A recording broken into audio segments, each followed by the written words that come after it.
morning once again. This is the second part of my report, Multicultural Education. What is multicultural education? A multicultural education relates to education and instruction designated for the culture of several different races in an educational system. This approach to teaching and learning is based upon consensus building, respect, and fostering cultural pluralism within racial societies. Then another is multicultural education is a field of study and emerging discipline whose major aim is to create equal educational opportunities for students from the diverse racial, ethnic, social class, and cultural groups. One of its important goals is to help all students to acquire the knowledge, attitudes, and skills needed to function effectively in a pluralism democratic society and to interact, negotiate, and communicate with people from diverse groups in order to create civic and moral community that works for the common good. Then, multicultural education is a philosophical concept built on the ideals of freedom, justice, equality, equity, and human dignity. Then we have the dimension of multicultural education. James E. Banks, 1979, formulated five specific dimensions. These are the content integration, knowledge construction process, prejudice reduction, equity pedagogy, and empowering school cultures. So, we have to discuss first the content integration. Deals with the infusion of various cultures, ethnicities, and other identities to be represented in the curriculum. So this could include putting the African Americans, Mexican Americans, and Asian Americans into the curriculum for language, arts, social studies, and science. The possibilities are endless. Then, knowledge construction process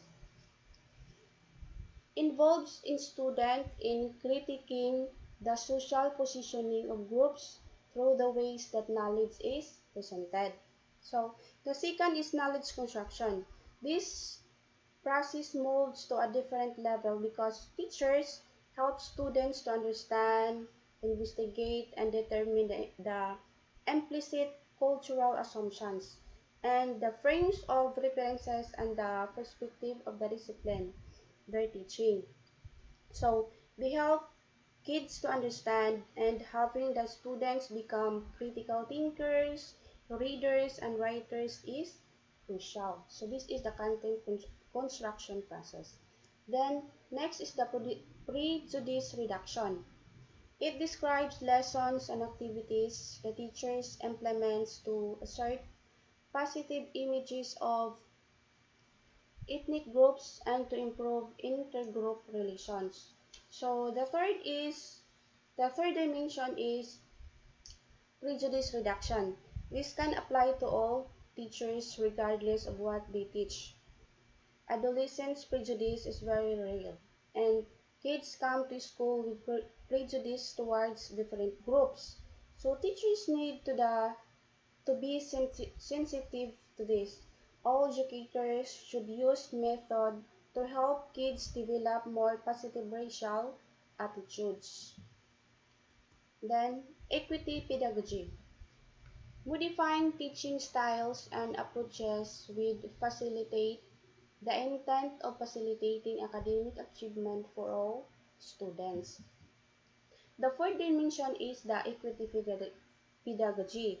This is having teachers change their methods to enable kids from diverse racial groups and both genders to achieve comparable success.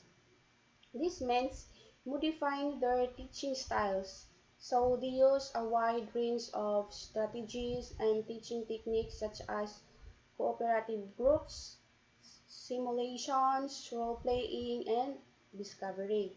The teachers need to be open-minded and flexible, and use the wide variety of strategies that cater to a wider range of students. Then, next is empowering school culture. Describe the dissemination of the school culture and organization by all members of the school staff with the intent to restructure instructional practice to create access for all groups by Banks 2004. So the last dimension of multicultural education is empowering school culture.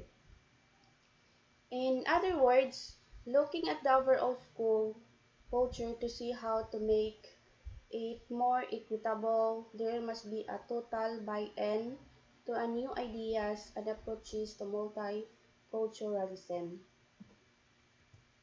Then, the goals of multicultural education. So, this is an education for freedom.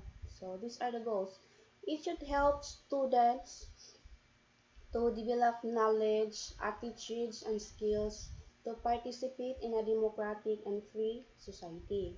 Then, it should also promote the freedom, abilities, and skills to cross ethnic and cultural boundaries to participate in other culture and groups. It should enable kids to reach beyond their cultural boundaries. And then, it should provide students with the skills to participate in social action to make a democratic and free. So these are the goals. Then the four levels of multicultural education. These are the contributions, additive, transformational, and social action approaches. The four levels. So first, the contribution approach.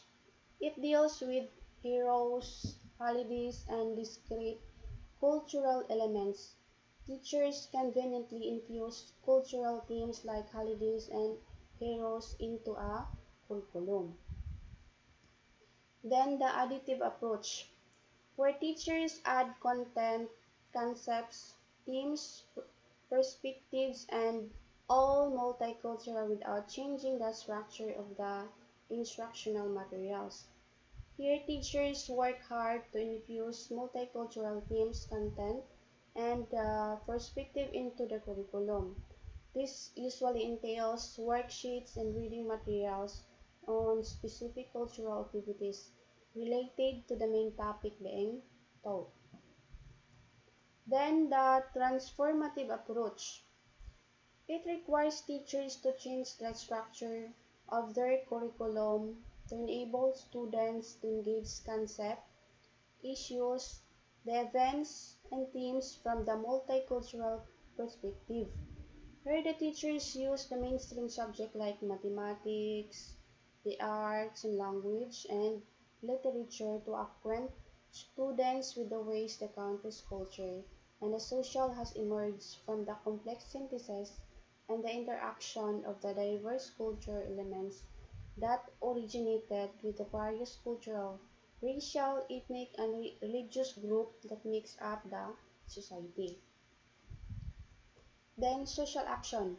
It allows the students to make decisions on the important social issues and to take action to help solve them. Then the lesson planning for the multicultural classroom. Goals and objectives, materials and resources, anticipatory set or entry, the instructional input, guided practice, the independent practice, and assessment or the evaluation. So these are the lesson planning for multi-classroom education. The goals and objectives. This is where the teacher articulates her expectation from students based on K to 12 Basic Education Curriculum Guide. And it is also in this part where she articulates any multicultural and behavioral objectives that she wants to achieve through the lesson. The next is the materials and resources. This is to include all the materials the teachers will use for the lesson, including the references, Printed and unprinted facilities and enhances the presentation of the lesson. Then the anticipatory sit or entry. This step is to excite, arouse the interest in and prepare students for the learning experiences. Some activities to use here may include but not limited to reading of a relevant story, playing a short game, viewing a film teaser, and using the KWL chart, summoning KWL, which also students, which as students, K stands that we already know about the subject, W what we want to know about, and L what we have learned. Then the instructional input. This step is where the teachers present, explain basic concept, definitions, and clarification for learners grasp the lesson. Here is where concepts were introduced. Then guided practice. This step is where teacher and the learners go through the process, the steps of the required activity. Instructions may be given by the teacher to the whole group or may distribute it individually. The challenge is to make sure they understand or know what to do. Then the independent practice. This step is where learners to do the task by themselves, so they are the one who do the activity. Creativity and the uniqueness are to be encouraged and respected in order to respect diversity. Then lastly is the assessment or the evaluation. This is where comments and suggestions are solicited from viewers and where teachers can give encouragement. Rubrics may be used to the peer evaluation and sharing will take place. Thank you for listening and have a good day.